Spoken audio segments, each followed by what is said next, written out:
വിശുദ്ധ കുരിശിന്റെ അടയാളത്താൽ ഞങ്ങളുടെ ശത്രുക്കളിൽ നിന്ന് ഞങ്ങളെ രക്ഷിക്കണമേ. ഞങ്ങളുടെ തമ്പുരാനെ, പിതാവിന്റെയും പുത്രന്റെയും പരിശുദ്ധാത്മാവിന്റെയും നാമത്തിൽ ആമേൻ. വിശുദ്ധ മത്തായി ശ്ലീഹ 2-ാം അധ്യായം യേശുവിന്റെ ജനനത്തിന് ശേഷമുള്ള സംഭവങ്ങളെ വിവരിക്കുന്നു.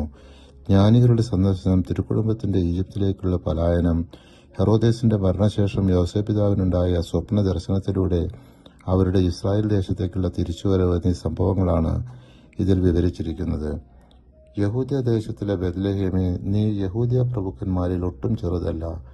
എന്റെ ജനമായ ഇസ്രായേലിനെ മേപ്പാനുള്ള തലവൻ നിന്നിൽ നിന്ന് പുറപ്പെട്ടു വരും എന്നിങ്ങനെ പ്രവാചകൻ മുഖാന്തരം എഴുതിയിരിക്കുന്നു എന്ന് പറഞ്ഞു.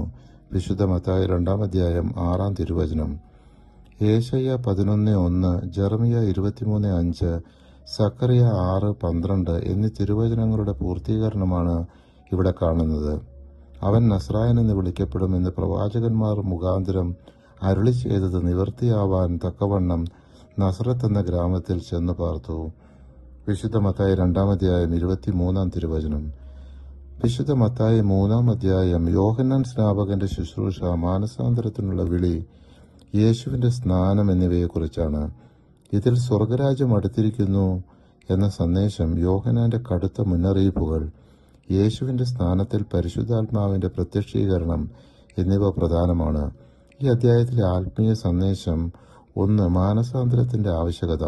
യോഹന്നാൻ ജനങ്ങളെ പാപങ്ങളിൽ നിന്ന് തിരിഞ്ഞ് ദൈവരാജ്യത്തിനായി തയ്യാറാകാൻ വിളിച്ചു. 2. യേശുവിന്റെ ദൈവപുത്രത്വം, സ്നാനത്തിൽ പരിശുദ്ധാത്മാവിന്റെ ആഗമനം. 3. സ്വർഗത്തിൽ നിന്നുള്ള ശബ്ദം, ഇവൻ എന്റെ പ്രിയപുത്രൻ, ഇവനെ ഞാൻ പ്രസാദിച്ചിരിക്കുന്നു. 4. വിശ്വാസികളുടെ ജീവിതം, മാനസാന്തരത്തിന് യോഗ്യമായ ഫലം കായ്ക്കുക, പരിശുദ്ധാത്മാവിൽ നിറഞ്ഞു ജീവിക്കുക. പരിശുദ്ധാത്മാവെ, തിരുവചനത്തിന്റെ അനന്തശക്തിയാൽ ആത്മാവിന്റെ ബലങ്ങളും ദാനങ്ങളും നൽകി തീക്ഷ്ണതയാൽ ഞങ്ങളെ ജ്വലിപ്പിക്കണമേ. ആമേൻ.